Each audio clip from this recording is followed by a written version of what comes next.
안녕하세요. 반갑습니다. 와, 여러분들 눈빛을 딱 보니까 이 자리에 왜 오셨는지 대충은 알 것 같습니다. 어쩌면 마음속으로 한 번쯤은 이런 생각을 해보셨을지 모르겠습니다. 제가 오늘 이야기하게 될 강의의 주제가 바로 그것인데요. 변신에 관한 겁니다. 자, 이 변신. 내 생활에도 뭔가 좀 획기적인 변화가 있었으면 좋겠다. 나도 한 번쯤은 인생에서 변신을 좀 해보고 싶다. 이런 생각 해보신 적 있죠? 누구나 마음속으로 살짝 꿈을 꾸고 있을지도 모르는 그런 주제인데요. 저는 알고 계신 분들도 있겠지만 4년 전부터 아나운서 일을 그만두고 세상 밖으로 걸어나가서 나는 직접 사람들을 만나고 이야기를 쓰겠다 마음을 먹고 책을 쓰기 시작했습니다. 그리고 그 4년 동안 많은 변화가 있었어요. 정말로 많은 사람들을 길에서 만나기도 했고 또 그래서 그 경험을 제가 배우기도 했고요. 그것이 6권의 책으로 이제 만들어져서 서재에 꽂혔습니다. 또 한 가지 변화는 제가 예전에 미나공주라는 별명이 있었어요. 근데 그 별명이 이제 바뀌었거든요. 새로운 별명을 얻었는데 팔색조 보헤미안이라고 저를 부르시더군요. 그런데요, 많은 분들이 지금은 저에게 와서 어떻게 하면 손민아 씨처럼 팔색조 같이 변신하면서 그렇게 행복하게 살 수 있습니까? 라고 물으시지만 처음부터 그러셨던 게 아닙니다. 제가 맨 처음에 어떤 그런 변신을 추구하겠다고 했을 때 많은 분들이 우려의 목소리를 냈었어요. 아니, 그 나이에 무슨 도전이야? 무슨 변신이냐? 지금 그냥 안정된 상태로 살아가는 게 낫지 않아? 그러다가 실패하면 어쩌려고 그래? 무섭지 않습니까? 이렇게들 물어보셨거든요. 그런데 그들이 왜 지금에 와서는 저에게 부럽다, 나도 그렇게 변신하고 싶다, 이런 이야기들을 하게 됐을까요? 그 사람들이 변했을 수도 있지만 저는 바로 세상에 그 답이 있다고 생각합니다. 요즘은 정말 세상이 많이 달라졌다, 이런 얘기 어른들이 많이 하시잖아요. 예전에는 우리 속담에도 있지만 우물을 파도 한 우물을 파라, 아니면 2마리 토끼를 쫓다가는 1마리도 잡지 못한다, 이런 얘기 있죠. 요즘도 그럴까요? 아닙니다. 요즘에는 2마리 토끼, 3마리 토끼 잡는 사람들 많이 있거든요. 왜 그렇게 됐냐면 세상이 정말 좁아졌습니다. 이제는 여러 가지 신기술, 신제품 이런 것들이 막 쏟아져 나오면서 또 정보통신망이 너무나 많이 발달했죠.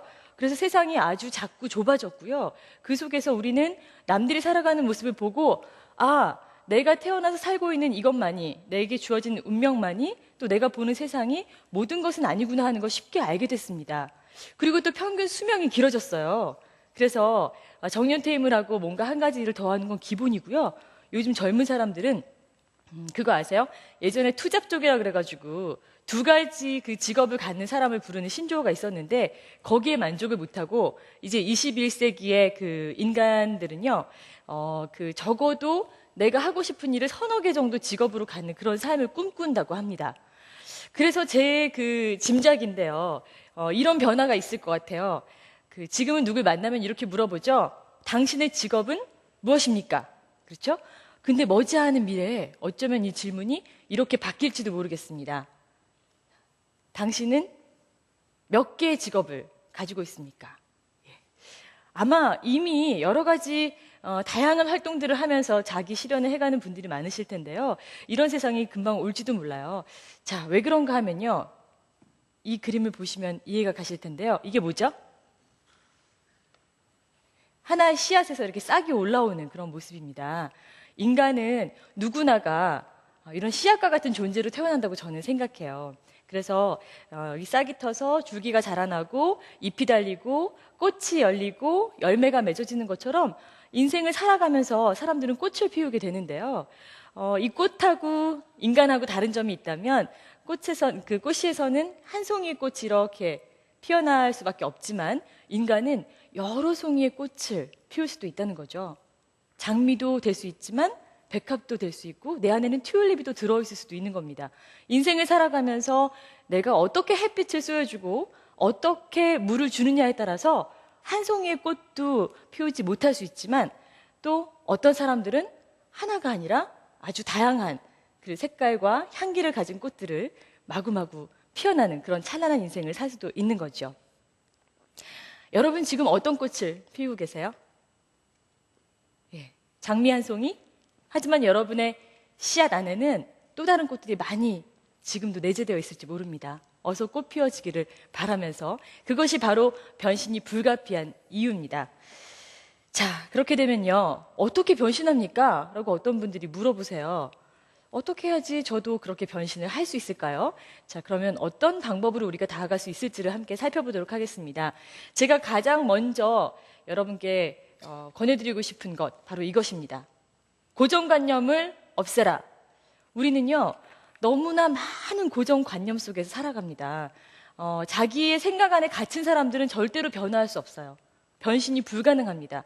뭔가 새로운 거를 도전할 수 없어요. 그래서 여러 가지 고정관념을 깨야 되는데 그 중에서 첫 번째 저는 이런 이야기를 하고 싶어요. 이거는 우리 사회에서 고정관념이 아니라 거의 강박관념에 가까운 건데요. 이 인생은요, 모두가 함께 달리는 마라톤이라고 우린 착각하고 있습니다.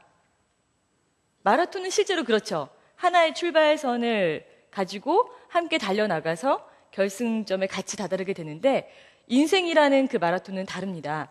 인생이라는 마라톤은 차이가 있습니다. 각자 자기만의 코스를 달리거든요. 그래서 남과 나를 비교한다는 거, 이거는 정말 어리석고 무모한 짓이고요. 그래서도 안 되죠. 불행해지는 첫 번째 지름길입니다. 우리는 그 자기만의 마라톤 코스를 달려나가면서 함께 달린다는 생각을 버리고 내 코스 안에만 숨겨져 있는 비밀과 선물들을 발견해 나가면서 기쁨을 느껴야 합니다. 그리고 두 번째 고정관념이 또 있는데요. 이게 뭘까요? 예, 우리는 이렇게 착각합니다. 인생은 단막극이다. 누가 그랬죠? 들어보신 적 있어요? 아무도 그렇게 말해주지 않았는데 자기 혼자 그렇게 생각을 해요. 제가 오늘 다시 한번 확실하게 말씀드릴게요. 인생은요, 단막극이 아닙니다. 여러분이 어떻게 마음 먹고 어떻게 나가느냐에 따라서 언제나 그리고 누구나 인생 2막을 열어갈 수 있습니다. 그리고 또 한 가지 고정관념에 대해서 얘기를 하자면은 제가 이걸 보여드리고 싶어요. 자, 여기 보시면은 그 세 가지 표지판이 있죠. 예. 이게 뭐냐면 제가 스페인에서 여행하다가 그 고속도로를 달리는데 우연히 이걸 발견했어요. 근데 여러분은 잠깐 이거를 쳐다보고 계실 시간이 있어서 어떤 생각이 드실지 모르겠는데 이게 뭘 말하고 있는 것 같으세요? 저 같은 경우는요, 그때 운전하고 너무 잠깐 스쳐 지나가서 그랬는지 아주 제 머릿속에 깊숙이 박혀 있는 그 고정관념. 내가 태어나서 자란 이 사회와 문화가 나에게 만들어 놓은 나도 몰랐던 어떤 틀 안에서 이 그림이 딱 해석이 순간적으로 되면서 제 머릿속을 스쳤어요. 그게 뭐였냐면은, 자, 동물이 있으니까, 동물이 많이 돌아다니니까 가까이 가지 말아라. 그리고 사람이 좀 위험해 보이지 않아요? 그래서 조심해라. 그리고 또, 카메라가 있는데 저게 뭘까? 순간적으로 저 궁금했어요. 그런데 제가 이걸 여러분께 말씀드린 이유가 어디 있냐면은 내가 보는 것이 이 세상의 전부가 아니다. 이 얘기를 바로 하고 싶어서예요. 예, 세상은 정말 항상 뒤집어서 봐야 됩니다. 뒤집어서 봐야 하고 얼마든지 뒤집어 볼 수 있고요. 제가 나중에 스페인 친구들한테 물어봤어요. 이게 도대체 무슨 의미냐고. 그랬더니 그 친구들이 뭐라고 얘기하는지 아세요? 동물들이 뛰어놀고 있으니 어서 와서 구경해라. 그리고 이곳은 아름다운 산행길이 많으니까 등산객들은 이쪽으로 와라. 또 이 카메라 표시는요, 저는 그래도 이 자세히 보기 전에도 살짝 생각했던 게 사진 찍지 말라는 거겠지 했는데 그게 아니라 아름다운 경치가 있으니까 와서 얼른 사진을 찍어라, 이런 뜻이래요. 그래서 이 세상은요, 어떻게 보느냐에 따라서 완전히 반대로 뒤집어질 수 있습니다. 그리고 이렇게 뒤집어서 보는 자에게 훨씬 더 많은 기회가 올 수밖에 없는 거죠. 이렇게 여러분들이 머릿속에서 쓸데없는 이 잡념들, 나를 가로막고 있는 이런 고정관념들을 털어냈다. 그럼 그 다음에는 어떻게 해야 될까요? 변신을 위해서. 네. 치밀하게 계획을 세워야 됩니다. 어떤 사람들은 휴가 가고 여행 갈 때는 정말 열심히 계획을 짜는데 인생은 아무 생각 없이 살아가는 사람들이 있어요. 마치 줄을 매지 않고 번지점프를 하는 것과 똑같은 아주 위험한 짓인데요. 자, 어떻게 하면 계획을 짤 수 있을까요? 무슨 계획이 필요할까요? 제가 제안한 첫 번째, 자기만의 어떤 창조적인 계획법을 만들어라는 건데요. 여기 보시면 뭐 독서, 복습, 학습, 제가 이렇게 공부만 하는 사람은 아니고요. 그냥 재미있게 보시라고 만들어놨는데 실제로는 이게 뭐냐 궁금해하시는 분들 계실 거예요. 저 동그라미 계획표 나는 진짜 본 적이 오래됐다. 여기다가 여러분이 인생에서 중요하게 생각하는 주제를 하나씩 정해서 계획을 짜시는 겁니다. 왜 이게 필요하냐면은 내 인생에서 어디다가 그 포인트를 주고 강약을 어떻게 할 것인지 생각하고 살아가는 사람은요, 중요한 일을 절대 놓치지 않거든요. 그리고 사소한 일에 쓸데없이 목숨을 거는 일이 또 없습니다. 그래서 요거는 한 번쯤 인생에서 꼭 생각을 해보셔야 되는 문제고요.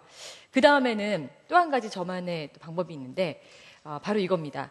시간대별로 가로로 아주 간단해요. 줄을 그어서 계획을 짜시는 거예요. 현재가 있고 5년 후, 10년 후, 20년 후 별거 아닌 것 같지만 저는 이 방법을 적극 추천합니다. 여기 이제 예를 들어서 제가 이제 앞으로 어떻게 글을 써나갈지 이런 거를 생각해 본 저의 집필 계획을 한번 적어봤는데 여기 한 가지 주의사항이 있습니다. 앉아서 바로 생각난 대로 쓰시면 안 되고요. 적어도 한 달의 시간을 투자하세요. 한 달 동안 밥을 먹다가도 샤워를 하다가도 운동을 하다가도 엘리베이터를 탔다가도 생각이 나면 다시 내려서 적으셔야 됩니다. 그리고 만약에 적었다가도 이게 아니다 싶으면 다시 지우시고요. 그렇게 해서 열심히 고민을 하다 보면 조금씩 길이 보이실 거예요. 그리고 설사 종이를 잃어버렸다고 하더라도 두려워하실 필요가 없어요. 제가 실제로 경험했는데 저는 처음에 썼던 이 계획표를 10년 만에 다시 찾았거든요. 우연히. 그런데 신기하게도 제 인생이 비슷하게 그 길로 가고 있더라고요. 제가 특별한 사람이어서 아닙니다. 제가 그걸 한 달 동안 고민하고 적는 사이에 저는 그 꿈을 저의 영혼에 새겼기 때문이에요.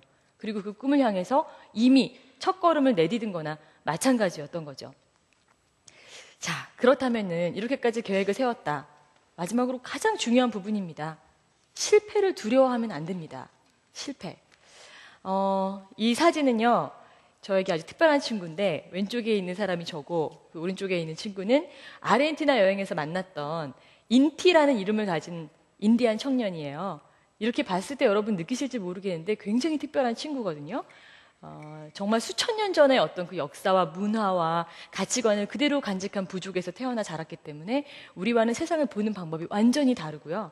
그리고 인간의 어떤 그 속세, 우리들의 그런 고민들, 별거 아닌 거에 그 괴로워하는 이런 모든 것들을 이 친구들은 아주 관조적인 느낌으로 바라보면서 초월해서 뭔가 이렇게 평온한 마음으로 이야기를 들려주곤 합니다. 그래서 제가 여행을 하다가 마지막에 도둑을 맞았는데 얼마나 깡그리 다 잃어버렸냐면요. 뭐 카메라, 비디오 카메라, 뭐 컴퓨터, 하드디스크 이런 중요한 자료들이 담겨 있는 거는 물론이고요. 넉 달 이상 여행을 하면서 찍었던 사진을 2만 장을 잃어버렸어요. 어떤 기분인지 아세요, 여러분? 정말 몸이 병이 났어요. 너무 아파가지고 마음이 아프다 보니까 몸이 병이 나더라고요. 그래서 제가 억울해가지고 이 친구를 찾아갔어요. 도대체 이걸 누가 보상해 줄 거냐. 너무너무 화가 난다 그랬더니 처음에 좀 놀라더니만 갑자기 저를 이렇게 보면서 이런 얘기를 해요. 미나, 넌 아무것도 잃은 게 없어. 네 자신을 한번 돌아봐. 건강한 두 다리와 두 팔과 건강한 정신과 영혼이 있잖아. 다시 일어나서 걸으면 돼. 저는 그 말을 듣고 정말 충격에 빠졌습니다. 아주 간단한 걸 모르고 있었어요. 실패라는 건 누구에게나 있을 수 있는 일이고 인생의 일부인 것을 왜 그렇게 두려워했을까? 그게 인생의 일부라는 걸 받아들이고 나면 굉장히 삶이 가벼워집니다. 그리고 또 실패가 인생의 일부이기 때문에 그것을 피해가려고 하면 삶은 단 한 걸음도 앞으로 나갈 수가 없어요. 실패를 두려워하지 않고 도전하는 사람들만이 한 걸음씩 한 걸음씩 성장하고 앞을 향해 나갈 수 있는 거죠. 그땐 여러분이 어떤 어려운 일이 닥치면 이 말을 기억하세요. 간단합니다. 넘어지면 어떻게 할까요? 일어나서 다시 걸으면 됩니다. 네. 어제 아주 뭐 뉴스, 오늘도 그렇고 그 뉴스에 보면 대부분을 차지하면서 꽤 달구고 있는 기사 하나 있죠. 뭐 인류의 역사를 바꿨다고 하는 그 천재가 우리 곁을 떠났습니다. 왠지 좀 마음이 허전해요. 우리 삶이 앞으로 바뀔 것 같기도 하고. 예, 바로 이 사람인데요. 그 스티브 잡스가 했던 아주 유명한 연설 들어보셨죠? 예, 스탠포드 대학 졸업식장에 나타나서 그가 이런 말을 했습니다. 뭐 여러 가지 이야기를 했지만 그 중에서도 특히 유명한 한마디가 있는데 바로 이겁니다. 예, Stay hungry, stay foolish. 무슨 뜻이냐면은 우리말로 직역하면 배고픈 상태로 살아라. 그리고 바보 같은 상태로 살아라. 좀 이상하게 직역이 되는데요. 실제 그 뜻은 배고픈 상태, 그러니까 항상 만족하지 못하고 뭔가 좀 허전하고 더 해야 되고 더 먹어야 되고 더 가져야 되고 그런 상태로 항상 갈망하고 갈구하고 앞으로 노력하면서 실패를 두려워하지 말고 전진하라. 그 이야기였을 거예요. 그리고 또 stay foolish는 뭐냐면 바보같이 살아라. 남들이 바보야 이렇게 손가락질을 하더라도 다 가는 길로 따라가지 말고 자기만의 길을 선택해라. 이런 얘기죠. 그래서 바로 이런 어떤 실패와 또 어떤 변화를 두려워하지 않고 앞으로 나가는 전진하는 삶을 이 사람이 몸소 보여주고 갔는데요. 여러분도 여러분의 마음속에서 어떤 변화를 일으킨다면 오늘부터 당장 할 수 있습니다. 얼마든지 인생의 이막을 여실 수 있고요. 여러분 그 씨앗 안에 들어있는 여러 가지 꽃을 피우실 수 있습니다. 찬란하게 열어나갈 여러분의 인생 이막을 제가 미리 축하드립니다. 대단히 고맙습니다.